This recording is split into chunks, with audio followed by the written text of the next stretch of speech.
Hi. Okay, guys. So lots of people. Hi, Roshni. Hi, Christy. Hi, Shubha, Daniela, Rama. Lots of people. Nandan, Christy, Gaurav, Harmeet. Wonderful to see you all. Okay, Professor Rao. Here's what we're going to do. Okay, we're going to give you a tough time. Are you ready? Gee, no, I don't want a tough time. It's Saturday morning. Yeah. So we actually play a trick on people. We tell them that we're going to be nice to them. We call it happy hour. But Oh, that then I know you're not going to be. I've known you too well for that. So that part's taken care of. all right. So, no, actually, I'm kidding, obviously. We're going to have a great time. And you know how to have a good time. I've known you now for 10 years. I met Professor Rao in 2009, spring of 2009. I actually communicated the very first time with him in 2008. And the reason I communicated with him is because I was very interested in teaching a class on happiness. And my very good friend, his name is Bernd Schmidt. He's going to be the next editor for the Journal of Consumer Research, which is our biggest journal. So he's a very fabulous guy, very successful. And I told him about this intention of mine to teach a class on happiness. And he told me, you should get in touch with this Professor Rao. And I said, what does he do? He said, he teaches this class called Creativity and Personal Mastery at Columbia University. And it seems like what you want to do might be very aligned with what he is already doing. I said, wow, that's great. And then I just looked him up. I Googled you, Professor Rao, and your syllabus is absolutely the very best syllabus that I've ever come across for any course, anytime. I mean, it's a tome, okay? And I have to warn people who are going to download it and read it. But, it's like one of those things that you just can't drop it once you start reading it, because there's so many anecdotes weaved in, so many beautiful, wise words in there. And I read it and I said, yes, I want to do this. But I have to tell you that I was also feeling a little bit, threatened. I was feeling a little insecure in the sense that I felt that if this is the quality of a course that's there out there, how can I ever match it? How are people going to find what I'm going to offer valuable at all? Okay, but you reassured me. I called you and I told you this. I had this concern, and he said, don't put that kind of weight on yourself. Just go with it, and don't take on this kind of huge obligation. Look at it as an obligation. Just go for it, and you'll be okay. And I also asked you if you'd be okay if I sat in on your course and begged, borrowed, or stole from your course. Is stealing okay? And he said, you know what? This is such an important topic, and I'm just a messenger. And anyway, this is not even my real stuff. I mean, this is just stuff I've assimilated over time and synthesized. And the number of people who do it, the better. So welcome. Okay. And that, my friend, is the quality of an abundance-minded person. To say, you know what, I have this, I'm not insecure about it, take it. Okay. And the knowledge that you have, I'm getting goosebumps as I'm talking about it, really. I mean, knowledge that you have that this division of the material is not going to make it less, it's going to multiply at some level, is just such a beautiful space to operate from. So no wonder that you look like, I was going to say Laughing Buddha, but you actually look better than Laughing Buddha. You look awesome. Dinner and like one whole night's sleep will do. Yeah, exactly. All right. So with that, let me start with a question that I'm sure is on many people's minds. And the question is, how not to be bothered by what others think of us. Okay. And let me just give you a little bit of context on this. Okay. Let me give you a little bit of context. We spend a lot of time on the internet. We spend a lot of time on social media. We see a lot of people having really fabulous lives. Okay, I put it in quotes because everyone's putting up their best pictures. Everyone's kind of taking the right end of the spectrum of things that are happening on their life, like left being the worst and right being the best. And they're putting it up there. And we know this because we do it ourselves, right? But when we see that, our subconscious mind can't help but be fooled into thinking that everyone's life is much better than ours, and why does my life suck? Okay. And so that comparison makes you feel worse. And we always perhaps had the tendency to compare, but it's on steroids now with social media. So I'll give you that little bit of a context. And of course, it's more widespread than that, not just on social media. We compare on everything else as well. My question to you is how to stop comparing, how to stop worrying about what others are thinking of us. We spend 80% of our default processes are about what others are thinking of us. Or maybe we shouldn't stop thinking of what others are thinking of us. Maybe it's useful. I'd just like to get your perspective. Let me answer your questions on several levels, Raj. There was someone who took my program who really put it very well. The problem with social media is that we're always comparing our outtakes with everybody else's show reels. And I think that's a very beautiful way of doing it. And even before social media was so prevalent, when I was teaching creativity and personal mastery, I have a whole bunch of people. And in my syllabus, as you know, I list a number of questions. But one of the things people are always interested in is, I want to know what they're thinking of me. And the short answer to that is, I can tell you what others are thinking about you. I really can. What others are thinking about you, they are not thinking about you. I'm being deadly serious now. Uh-huh. You know, we go around life and we think that everybody is watching the movie of our life, but they're not. They're watching the movie of their life. And in the movie of their life, you're a bit player if you feature at all. So you do something and everybody bursts out laughing and you're embarrassed and you feel, oh my God, so much. Hey, it's 30 seconds and I can prove it to you. And I've done this countless times in my class. Think of some time where you made a horrible fool of yourself, work situation, social situation, doesn't matter. But, you made such an egregious mistake that your face goes red and your ears burn as you think about it. Remember it in detail. Then go back and talk to the people who were actually there and bring it up. 9 times out of 10, you'll find that they don't even remember it. You've spent years beating yourself on the head about this, and they don't even remember it. And even when they do remember it, it's oh yeah, it happened. No big deal. Let's talk about something more important, like what are we going to have for dinner?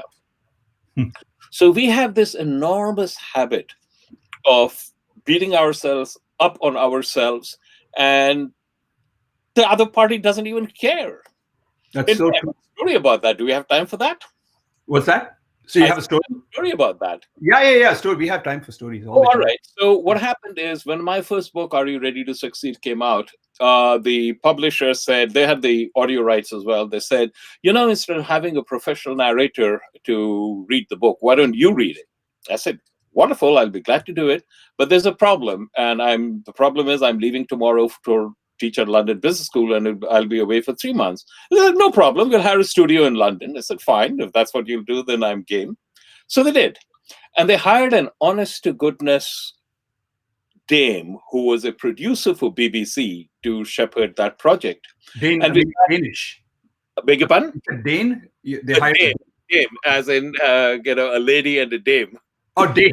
Okay. Not Dane as in Danish, And but you just illustrate the point I'm trying to make. I'm going to be making shortly. okay. So I was in a soundproof booth, and there was a microphone in front of me and a wire mesh between me and the microphone, so the gusts of air would not show up.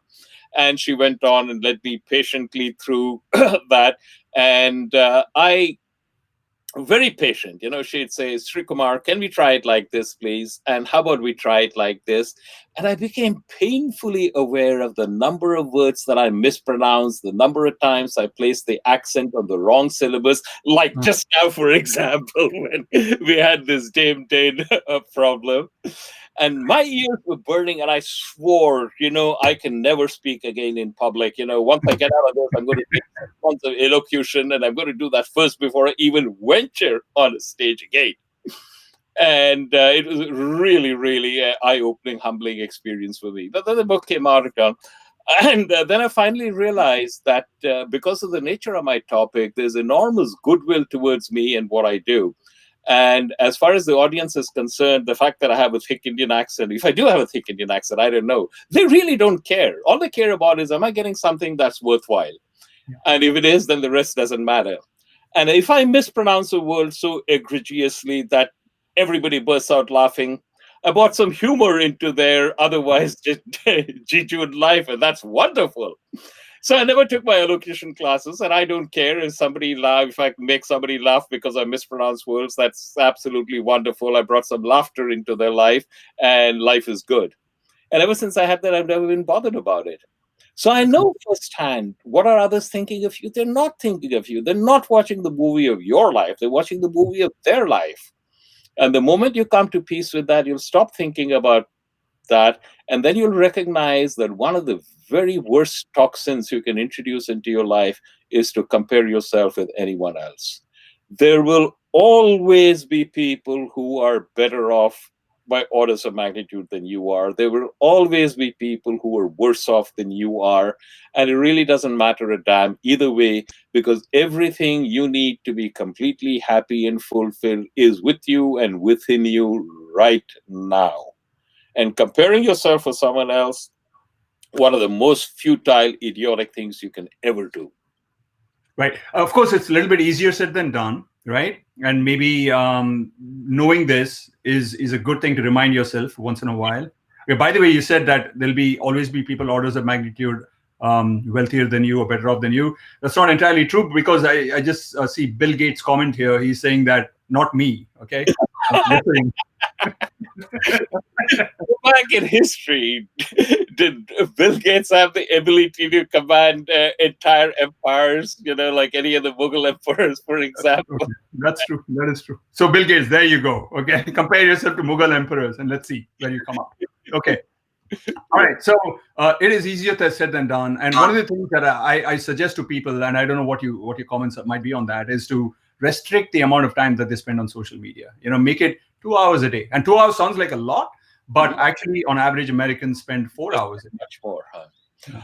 Actually, that is a good strategy. I'm not counting that, but I'm saying that even the 2 hours you spend, just be aware of how your emotional domain is being affected by what you're seeing. So by all means, if you spend more time even there, not a problem, but be aware of the fact that you're spending time. Be aware of the fact that any posting you read is not just information. It also has a very strong emotional component, and become aware of what that component is and why. If you have a good friend and he goes on an exotic vacation, are you jealous because he's gone there and you didn't? Or are you genuinely happy that a good friend of yours has had a wonderful experience? Where are you?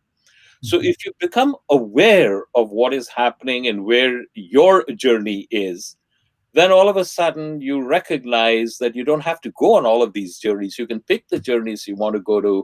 And that is a very important first step towards reclaiming your happiness.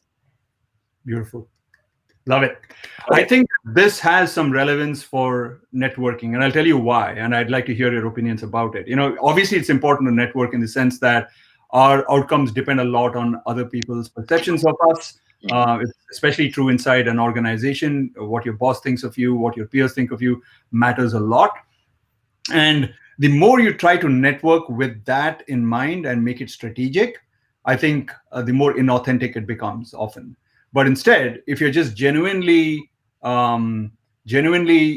interested in enhancing other people's well-being, and they tell you about a vacation that you wanted to take as well, but you just don't have the resources or the time to do it, and you genuinely feel happy for them, they can sense it. Okay, and now you're going to want to reciprocate that positivity and that approach to quote unquote networking. It's not really networking. It's just getting to what the idea of networking is in the end, which is to create in other people's minds positive impressions of yourself.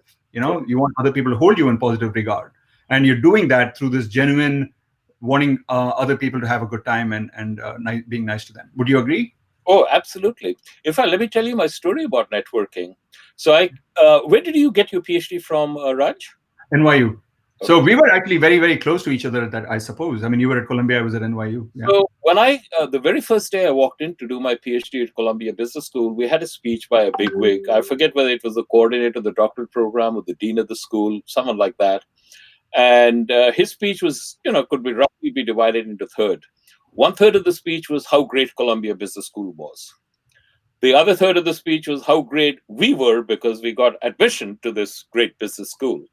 And the final third was, and now that we've established the school is great and you're great, don't waste your time here. It's very precious. Network, network, network, network, network. And I felt very uncomfortable with that. And what happened is that I spent 8 years at Columbia Business School, and by the time I left, my network was zero. Not a single person. I even lost touch with my dissertation advisor within a few months of graduation. Wow.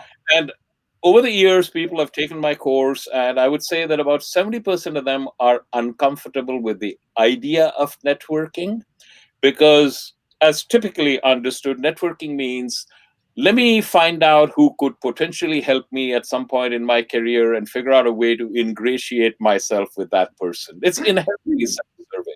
In fact, I'd go further and say even the thought of having a network is self-serving because what you're saying is, gee, I need this network of powerful, influential people because it'll help me, and that's a wonderful thing to do. Even the notion of that is there. So I've actually developed a course or a module in what I teach on networking. And I say the best way to network is don't try to form, build, create a network. Instead, allow a network to spring up around you. And here's how you do that. As you go through life, you meet people who inspire you. You read about them, watch them on television, see them in operation in your own company and elsewhere. And what do you do when you are inspired? Typically, you stay inspired for a few minutes, an hour, a day, and then life goes on. Big mistake. Anytime you get inspired by someone, write it down. Keep a book for the purpose. Write down where you heard about that person, what this person does, and keep a list of all of the things where you had these flashes of inspiration. Go back from time to time and pick out the people who actually still inspire you. Reach out to that person with a sincere note or email of, I really admire what you're doing here. But more important, reach out with a specific offer of help. Here's what I'd like to do. And the reason you're doing that is if your offer is accepted, then you'll have done something which makes the world a better place, and that makes you feel good about yourself. And that's the reason you do it. And in my program, that is one of the exercises where I have people reach out regularly, could be once a week, could be once a month, depending on their frequency. And when you reach out to people who have inspired you, in many cases, the person who's doing the work, the fact that somebody is sincerely appreciating what they did is like a tonic because you think they're big and rich and famous and they don't have time. And they probably do get tons of that, but they always have time for something like this because that's internal validation for them. And on top of that, you're very creative and you come up with a specific offer of help. They're very glad to take you up. A certain percentage of your offers will be taken up. And I don't have to tell you if they are, you do deliver. And Yeah, when you do that in a year or 2 years, you'll find that a very strong, powerful, long lasting network has sprung up around you. Because here's the thing I would like everybody in on this call to realize when you reach out from a values perspective, your reaching out is ever so much more powerful. You feel it, and the other person feels it. And it's more likely to be reciprocated.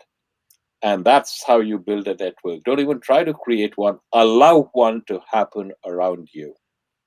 beautiful. Love it. Mel, you look pieced out. Hearing that. I'm a little bit in awe of my now moment. I respect you both so much, and I feel really lucky to be here. So I'm kind of sitting in gratitude and awe. And I have two things are coming up for me. One is, and you can answer them in whatever order you want. Professor Rao, I'm curious about your own practices. What of you teach? What you teach? What is incorporated into your life as a daily practice in sort of a ritualistic way? Like every morning I do this, or in the afternoons I do this, or when I talk to my mother or father or wife or son or practice that I have like internalized and ritualized in You myself. don't practice anything of what you preach, and every time we have a fight, you say, you ought to take your damn course. And that patient happens to show up and expose me for the complete fraud I have, so that works. But I must say that I find every day I am really having a terrific day. And I want to share with your listeners that it's really very easy for you to have a terrific day every day. Very easy. The only thing you have to do to have a terrific day every day is get up in the morning and decide you're going to have a terrific day. Because here's a mistake that all of us make. We confuse having a terrific day with two things that have nothing to do with whether you're having a terrific day. And those two things are stuff should happen that I want to have happen, and stuff should not happen that I don't want to have happen. And as we well know, neither of those is true. You have no control over it. Stuff is going to happen that you don't want to have happen. Coronavirus is going to come up and completely ruin your plans to go to Wimbledon. It is going to happen. That has nothing to do with you having a terrific day. So if you're smart, what you're going to do is say, I'm going to have a terrific day and shit is going to fall from the sky. And in my terrific day, I'm going to allocate 2 hours to cleaning up the shit that'll inevitably fall. So you have a wonderful time, and 2 hours of your day is spent cleaning up the shit that happens in your terrific day. And if you decide that, you will find, yes, in fact, every day is a terrific day. No, there are going to be umpteen items on your to-do list that you don't have time to get in. Yeah, there are people screaming at you because they feel you have let them down. All of that is part and parcel of life. It doesn't have to prevent you from having a terrific day unless you decide that it's going to prevent you. But if you decide in upfront, this is going to happen and I'm okay with it, then every day is terrific. It's really as simple as that. I love that. It's beautiful. You invite happiness into your life, yeah. I'm also hearing there's a big element of surrender. Yeah. And the locus of control. Anyway, surrender is absolutely right, but in the West particularly, surrender has negative connotations. Surrender or acceptance is, oh, you're playing off. And I used to get it all the time when I was teaching at business schools. Oh, what do you mean acceptance? Don't you know all of the great progress in life happened because of lack of acceptance? We have a vaccine for polio because Jonas Salk did not accept polio. It's a flawed understanding of acceptance and surrender. Acceptance doesn't mean you lie over and play dead and give up. Acceptance simply means you acknowledge this is the way the world is. This is not the way I would like the world to be, but this is the way the world is. So if I have a vision for the world, and all of us do, and in our vision of the world, there's probably a significant stellar role for us. As long as we have such a vision of the world, it is incumbent upon us to try our level best to achieve it. Not maybe I should, but you are required to. And you do try your level best to do it. And if you do, fantastic. If you don't, fantastic. It has no bearing on your emotional or other well being. That's the link that you sever, the if then link that you sever. If you succeed, super fantastic. If you don't, super fantastic. You've given it your best shot. Because here's the mistake, Raj, all of us make. We think that the benefit of setting a goal and trying our level best to achieve the goal is achieving the goal. Wrong.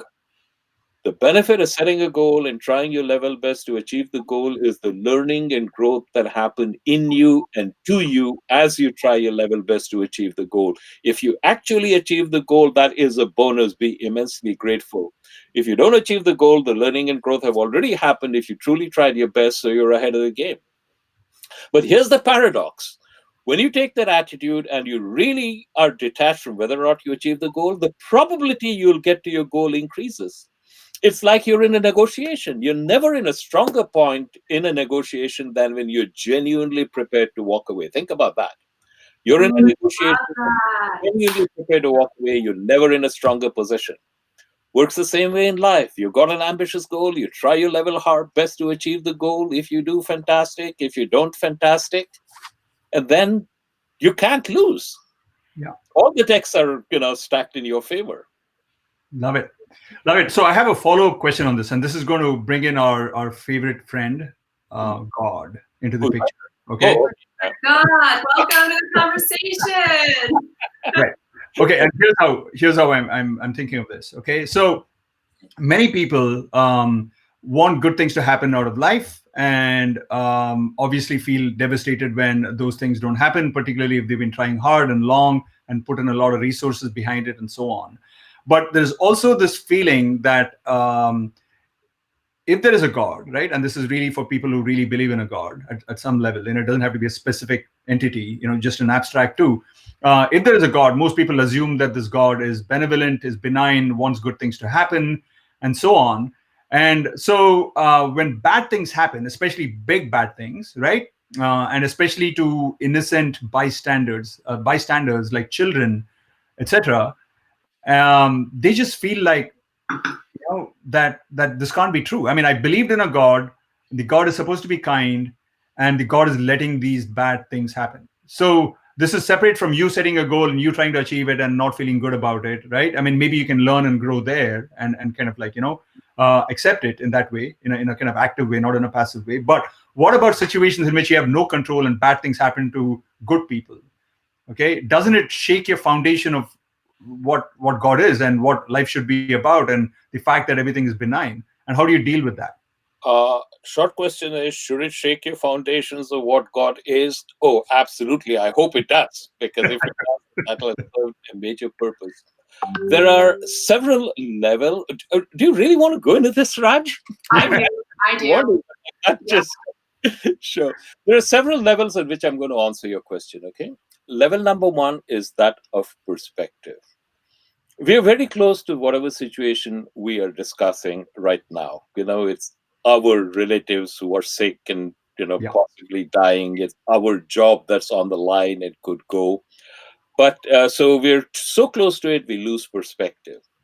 Even the big geopolitical tragedies, Holocaust, 6 million people dead, partition of India, anywhere from 3 to 6 million people, not just dead, but butchered, the famine of Bengal and stuff like that. Oh, these are horrible tragedies, and we feel that. But let's go back to tragedies which were even worse, like the Great Plague of London, for example, which wiped out 90% of the population of London, and not just the population of London, but of many European cities. Oh, horrible tragedy. But I was reading an article recently which said, yeah, it was undoubtedly a horrible tragedy for the persons involved. But what it also did is it wiped out the genes which were weaker in a big chunk of the population. So whoever was left had much hardier genes, which then moved forward. So from an evolutionary perspective, the Great Plague of London was simply a weeding out of inefficient genes, and a good thing overall. Hmm. So when we lose our perspective, all of this is unspeakable. Now, let me share an idea with you. Would you agree that if a cosmic laser beam would appear from nowhere and zap one grain of sand from any of the random beaches on Earth, it's no big deal? Yeah. Okay. So most people I've done it myself. I've zapped a grain of sand once. right. So it's not a big deal. Yeah. Now, we know from astronomy and astrophysics that the Earth is an inconsequential planet around a mediocre star in the middle of a nondescript galaxy. And that galaxy has more than 100 billion stars. And we know from the Hubble Space Telescope that the observable universe consists of well over 100 billion stars, each one of which has a few hundred billion stars in there. Okay, so what this means is, supposing tomorrow the sun blew up. If the sun blows up and becomes a red star, then a giant star, it's going to go past the orbits of Mercury, Venus, Earth, Mars, and almost up to Jupiter. It'll follow the asteroid belt. If that happens, all of our problems vanish, right? Coronavirus, whether or not you'll have a job, what kind of a president you have, all of those problems disappear just like that, correct? Yeah. On the scale of the observable universe, if something like that happened, it would be less consequential than a single grain of sand vaporized by a cosmic laser beam. That is the immensity of the universe that you're playing in. So all of these things which are big deals it's the drama of our life. And they don't really have to, oh yes, stuff is happening to the extent that you're living in a world of feelings, and you imagine that you are playing this role. Then yes, you do what you can. But if you even begin to immerse yourself the immensity of what is, then what is happening is totally inconsequential. But now, coming to the concept of God, this is really important since you brought it up, not me. Let's go deeper. What is this God? I want to take you into Aristotelian logic. And in that, there is a material cause and an efficient cause. So, for example, you have a pot, and the pot is made of clay. So, clay is the material cause. And who made the the potter made the pot, so the potter is the efficient cause. So in everything you have an efficient cause and a material cause. So take a gold ornament. So the ornament is made of gold, so gold is the material cause. And who made it? Hey, the goldsmith made it, so he's the efficient cause. And this is across the board. You have the automobile of the who made the auto? Well, General Motors made it. What did General Motors make the automobile of? There's glass and rubber and steel and a whole bunch of things. And behind each one of these is a endless array of refining and distributing companies, but the principle holds, right? So this vast cosmos that I have just pointed out to you, we know exists. It's our astronomers and our telescopes. So somebody made this, right? Who made it? Well, God made it. Okay. What did God make this out of? Well, there was this quantum soup lying around, and he kind of made this universe through this immense quantity of quantum soup. Okay, so who made the quantum soup? So you can see, right, that this is an infinite regress we get into. Yeah. There is only one way out of this infinite regress. And the only way out of this infinite regress is God, this entity we call God, made this universe, and not just this universe, but the entire galaxy, this entire vast thing that we're talking about, made it out of himself, herself, itself. So everything you see around you is God stuff. The great men of history, Gandhi, Lincoln, God stuff. The tyrants of history, Hitler, Pol Pot, God stuff. The turd of the road, God stuff. The incense that you burn, God. There has never been anything, never will be anything, never can be anything in the world that is not God stuff. So the most important question is, how did the one become the many? If everything around is God stuff, including you and me and Mel, and we're talking together and I'm sitting on a chair, it's all God stuff. So why don't you recognize that? And I would say that is the fundamental question, certainly in Eastern philosophy. That is the purpose of life. And there are mystics who have gotten there, and they will tell you the kingdom of God lies within. And what they're essentially saying is that there is this underlying unity, and if you anchor yourself in that, you're playing a wonderful game, and there is nothing for you to be concerned about, and all is well, and always has been well, because it cannot not be well, because wellness is the nature of the universe, and that includes you. Now we're getting into really deep waters. That's awesome.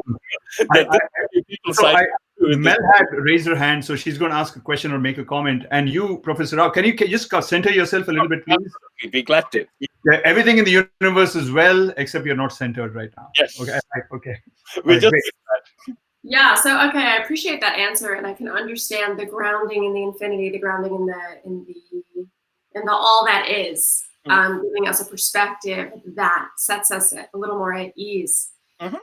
And yet, there is still we can still zoom in on the pain. Yes. And I want to talk about that pain. That someone in the comments said, but there are still parasites. Did God make those? Or God. Things are playing around the way that they're playing in. And I have a very simple way of dealing it. Anytime that you're bothered by anything that's going on in the phenomenal world outside, it is incumbent upon you to do your level best to change things around. This is not maybe I should. It is incumbent upon you. You're deeply bothered by something, you have to work to change it. You may succeed, you may not succeed, but your learning and growth come in the effort that you make to change it around. And what is your intent as you do that? Here is a thing that we are frequently confused about. Because in the East, we talk about this is a great illusion, and we misconstrue illusion. We think illusion means it doesn't exist. That's not true at all. It does exist, but it doesn't exist apart from something else. Like, say, for example, you go to a movie theater and there's a wonderful white screen, and let's assume it's an IMAX screen, so it's really big, and you see Friday the 13th. And you go to see Friday the 13th, and it's a horror movie, and there's this guy who's slicing up nubile females, and he's very successful at doing that, and you are terrified. And very shortly afterwards, it screens Casablanca, and there's this wonderful scene where he says, "Here's looking at you, kid," and you feel good about it. All of these things happened on the screen. Yes, they were real, but they were real in the context of they're projected on the screen. That is your real being. You are the screen. Stuff happens on the screen. There are horror movies, there are adventure movies, there are war movies, there are romantic movies, but they're all happening on the screen, which is the underlying reality. When you have your locus of awareness on that underlying reality, you can enjoy the war movie, you can enjoy the horror movie, but you know that you are the underlying reality. So I got a very good way of summarizing it in a very pithy sentence. Let's assume I'm coming up with a brand new production of Death of a Salesman, and you get to be selected to play Willy Loman. Now, if you read Death of Salesman, Willy Loman is very successful and arrogant, and then his career starts to go on a spiral. He starts losing money, he's in financial trouble, he tries to commit suicide, and he fails, and his life slowly spirals out of control. So when you play Willy Loman, it's very important for you to be able to get into his skin and portray the fear, the horror that happens as his life starts to unravel. But even as you're doing that, in the back of your mind is a thought: if I do a really good job, maybe there's an Oscar in it for me, or at least a nomination. That's the story of life. If you identify with the actor, you are gold. If you identify with the character, you are screwed. Your job is to learn to identify with the actor, not the character. That's deep. That's deep. That's awesome. Okay, so lots of very goosebumpy moments in this conversation already, and I want to turn to Elena, who's been making notes. I'm going to introduce you soon, guys. I'm going to bring her up in a moment, and hopefully there'll be space for all four of us. I've never used this platform for four people. We'll discover, but what she's going to do is ask the questions that you guys have been raising so far. So here we go. I'm going to try and bring her in. Show her 1, 2, 3, and up there she is. Wow. Hello. Hello. All right. Very happy to see you all. It's been a very interesting conversation. Yeah, so many deep topics, and yeah, we've got some interesting questions too. Okay, wonderful. So over to you, Elena. Go for it. Okay, so one of the questions is, we think that we're more important than we are for everyone, and so I wonder where this feeling is coming from. That feeling is simply coming in from the cumulative reinforcement and brainwashing that you've been subjected to from a very, very, very young age. And this is true all over the world, but it's particularly strong in the West, where you're told you're number one, you got to look out for yourself, and you can do it. And yes, you can, and so on. That's simply built in, and we never really question it. And undoubtedly, it's done wonderful things for persons here in terms of civilization. In fact, I want to read something out for you if I can. Let me see if I can spot it first of all. While you're trying to spot, very quick introduction to everybody. I mean, I forgot to do this. Elena is from originally from Belarus, but she lives in Peru, and she loves Spanish, and that's why she moved. Well, not just Spanish, right? You love the dancing. Latin soul. Yeah, Latin American. This is a book called Flow by Mihai Csikszentmihalyi. It's actually a required reading for my course. And I just want to read one paragraph for it. It says, when it comes to learning to control the body and its experiences, we are as children compared to the great Eastern civilizations. In many respects, what the West has accomplished in terms of harnessing material energy is matched by what India and the Far East have achieved in terms of direct control of consciousness. Okay, that's it basically. But what it talks about in the West is we have a kind of conditioning where we are taught that we have to look at and feed our individual ego. Because when you feed your ego, the last thing in the world you're thinking of is that you're God stuff and everybody else is God stuff too. Because only you are God stuff and everybody else is really the turd. And that may do and has succeeded in making a materially very rich society with an immense inner poverty. And the irony of this, though, Professor Rao, is that you and I are from India, and here we are in the US. Mhm. Okay. And so we have, at some level, chosen to pursue that material prosperity. Absolutely. And I'm actually finding out that persons here, because my work is primarily concentrated in North America and Europe. I frankly find persons there are much, much more receptive to what I'm speaking about than persons in India, which has become for various reasons, highly, highly, highly materialistic. And not just highly materialistic, but materialistic to the point where they reject actively the worldview that I just postulated earlier. It's just the way it is. I'm not saying it's good or bad. I'm simply saying that's my observation. It's kind of a twist in the tail, so to speak. It's ironic, right? Yes, it is. The pendulum always swings and it will swing back. We just don't know when the timing is.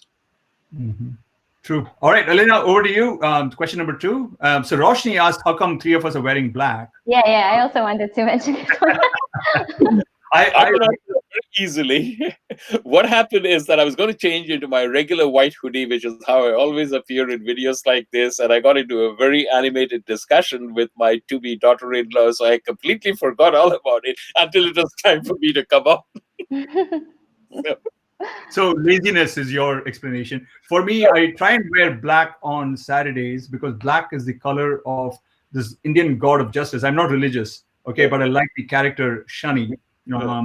And today's Saturday, today's Shaniwar. Shaniwar, right. And this is, so I try and wear something black on Saturdays. It's a beautiful concept. I mean, if you have time, I'll get into Shani and everything later on. Again, I want to emphasize I'm not religious. Not that it matters, but anyway. So Mel, why black? I just grabbed a shirt. I don't have a great reason. I thought, yeah, this is good. It looks somewhat professional, and I'll look like I know what I'm doing, and I belong here, and so I'll put this one on. Wonderful. That was kind of what I did in my head. Actually, I was gonna wear black too. The only reason I'm not wearing black is because I wore it yesterday. Oh, okay. All right. Okay. Okay, just in case, I would like to encourage people to ask more questions because we've had a lot of opinions, but really not so many questions. So keep going with your questions. First of all, there's one. Oh, wow, there's so many. So there's one about ego. Ego is the sole cause of our numerous worries. How can we control or diminish it? You can't diminish it. This is not something that you can do. The number of questions I get are along the similar lines. Desire is the cause of all my problems, so I'm going to give up desire. You can't give up desire. Desire has to give you up. The most that you can do is refrain from indulging in the desire. So you smoke, you can say, okay, I'm going to stop smoking cold turkey. You can do that. And that's not easy. But even if you don't smoke, even if you stop smoking, the desire, somebody else lights up, gee, I wish I had a cigarette, is going to persist. So you cannot give up desire. Desire has to give you up. You cannot give up your ego. Ego has to give you up. But what you can do is become aware of the fact that you have a desire, become aware of the fact that your ego is prompting you to do stuff. And the more you're aware of that, the less power it has to take you where you don't want to go. And this is not a sprint we're talking about. This is a marathon. We're talking a very, very long time, not months, decades. So the good news is that it can be done. The bad news is that it'll take a very long time. But the further good news is even a very slight amount of progress you make in that direction will have a huge, noticeable impact on your life. Beautiful. That's why I took my course. He actually traveled from Austin to New York to take my course. And he can testify that virtually everybody had a very significant improvement in their experience of life within a matter of 2 to 3 weeks. Right. I'd highly recommend Professor Rao's course to those who are listening in. It's now being offered online, I believe, right? Only? There is an online version of the course. And right now, that's the only version that's running. Okay, so I will give you the URL to his course after this is over in the comments section. So I have a quick question for you, Professor Rao. Okay, on a scale of 1 to 10, 1 being childlike in terms of your ego, and 10 being, I don't know, think of the most egotistical guy. Where would you rate yourself? How big is your ego? I probably have a pretty massive ego. My wife always tells me so I've got to rely her because she is right. And the answer to that is it depends on what we're talking about and where. Yeah. Like with many of the persons who I normally interact with who don't know what I do, there's a section of my life where people don't know that I was a professor or I teach a course called Creativity and Personal Mastery or anything like that. I generally don't talk about it in my immediate social circle. So they'd probably say I have a pretty big ego. On the other hand, there are people I talk to who realize they are, if not realized masters, at least they're way off. And in there is very little, if any. My simple thing is, I remember this is really wonderful. I read a wonderful book by John Blofeld. And John Blofeld was a seeker who spent a lot of time in China. But the beauty is that he spent a lot of time in exactly as Paul Brunton did in India when he wrote Search in Secret India. The difference was Blofeld did it in China, but he did it in China before the communist revolution and the systematic dismantling of their entire religious, cultural heritage. So you get a glimpse of the old China. And he said something which resonates very strongly with me. He said, people come and they are profoundly thankful and they say, you are the signpost, you really helped me. And he accepts their thanks with, he accepts it gracefully. And thousands of people have told me literally, thank you because you really had that. And I'm the signpost. But there's also an irony and sadness in that, because the thing about the signpost is it points people in the direction, but the signpost remains where it is. Mm-hmm. And he said that was my secret grief. And I have been a direction pointer, but the signpost remains where it is. And it is not in this life for me, perhaps, to really understand the truth. I could relate so strongly to that. That's beautiful. So I imagine that your life goal or purpose. I mean, it would not be inaccurate to characterize that as being enlightened. Actually, I would modify that and say I really no longer have a life goal or purpose. Okay. Because, there's two parts to it. There's a wonderful story of an enlightened master who had two disciples, and both of them were bugging him for when will I become enlightened, O master? And they, became so persistent that he told them, okay, come to me on full moon night and I'll tell you. And he hoped that they would forget, but of course they didn't. They came up to full moon night and said, oh, master, you said you would. And he looked at the first one and said, 3 more births and you will become enlightened. And it was as if he had struck him with a blow. Oh my God, I worked so hard, meditated so much, and I have to have 3 more entire lifetime because, oh, woe is me. And he walked away very dejected. And he took it to the second person and said, you see that tree behind it? It was a mango tree, and it was full of leaves and flower, mango fruit and so on. Said, as many leaves as there are on that tree, that many times will you have to be born, and then you'll become enlightened. And he burst out laughing. He said, that's it?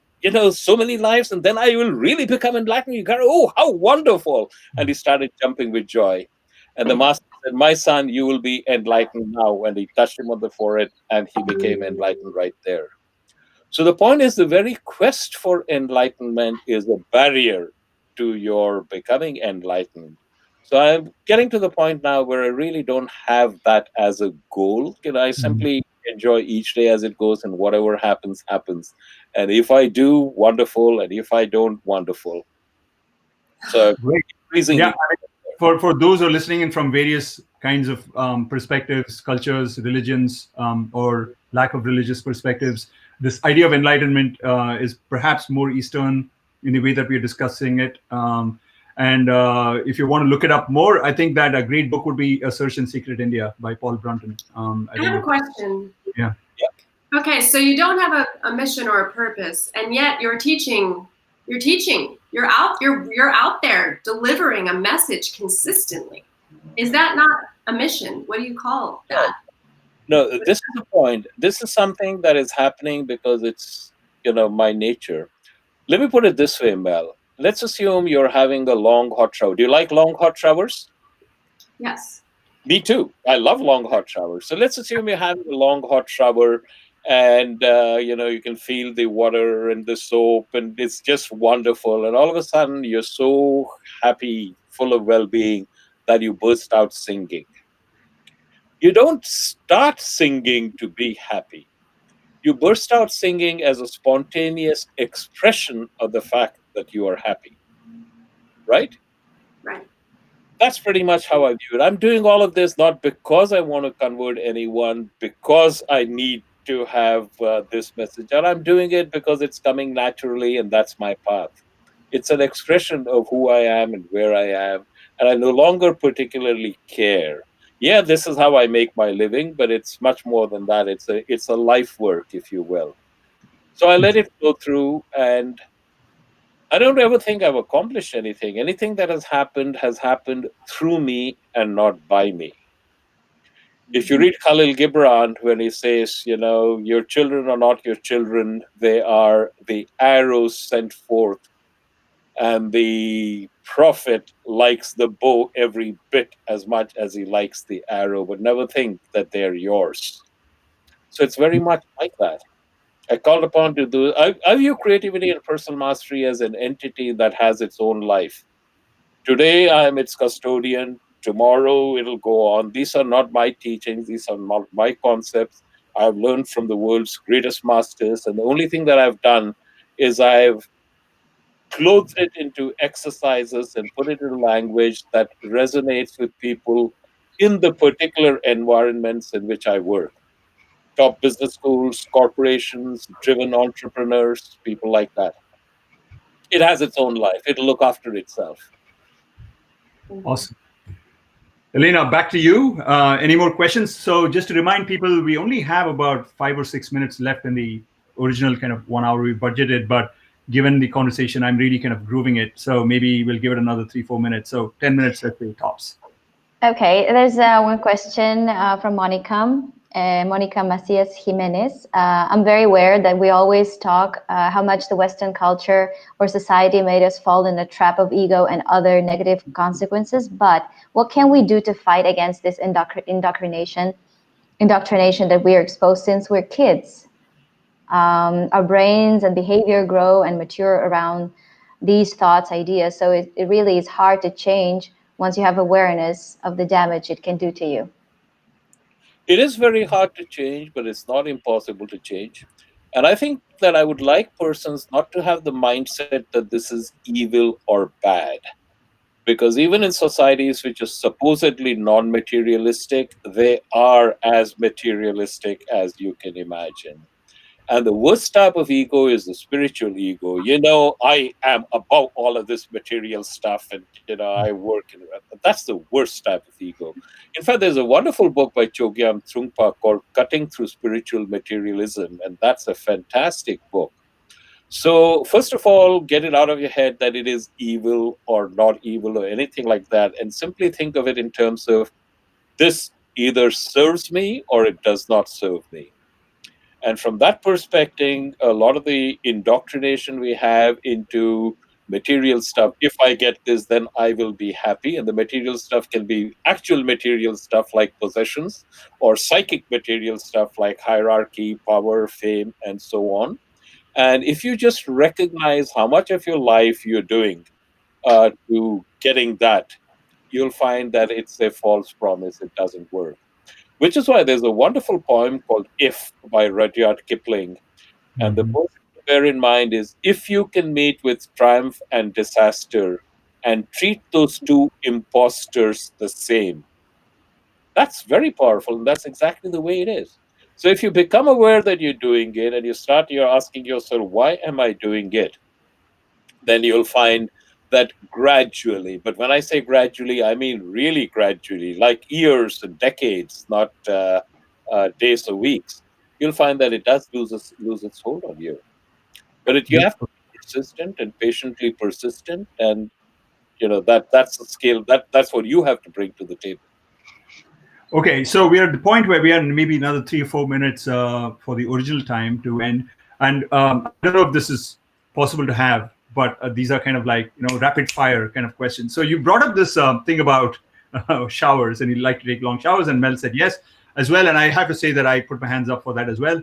And my family, they really like to take even longer showers, and I think that all of us, I don't know, I'm maybe speaking out of turn for you guys, but I for sure want to be an agent of kindness, goodness, consciousness, corporate social responsibility, green movement, and all that.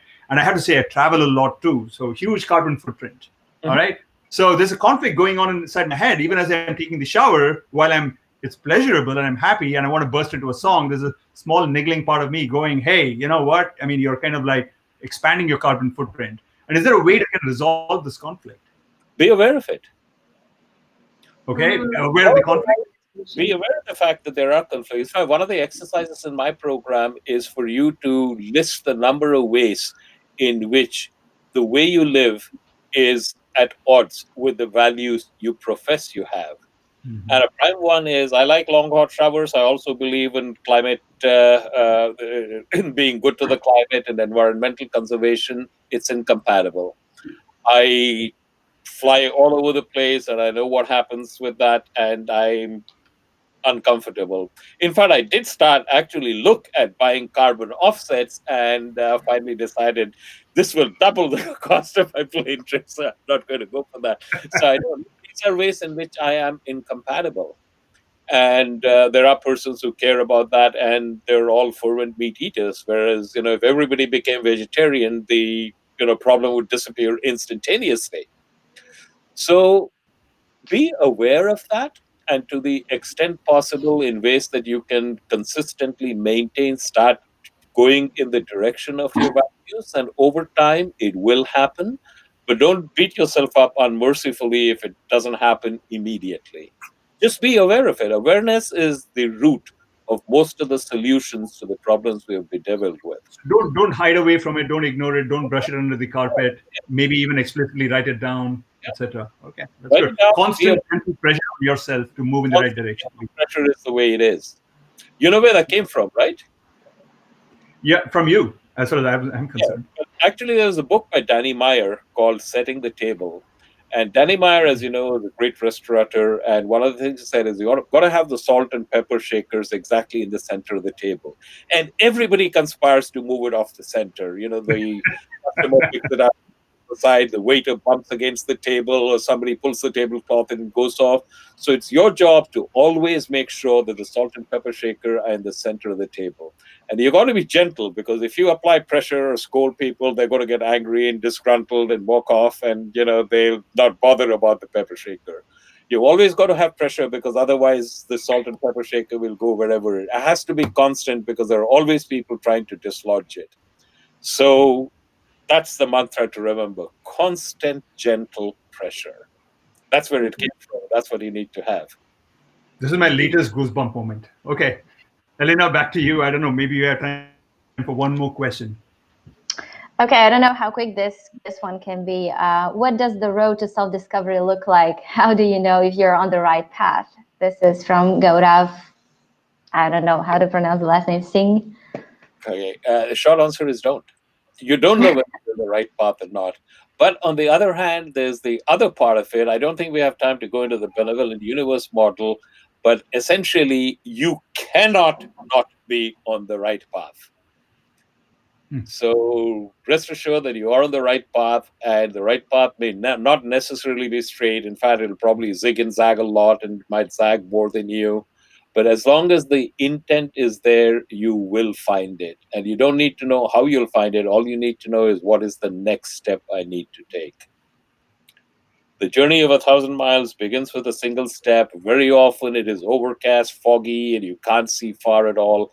But you don't need to see far. You only need to know what is the next step. Wow.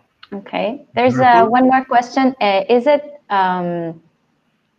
it at this phase of your life that you have no goals or purpose?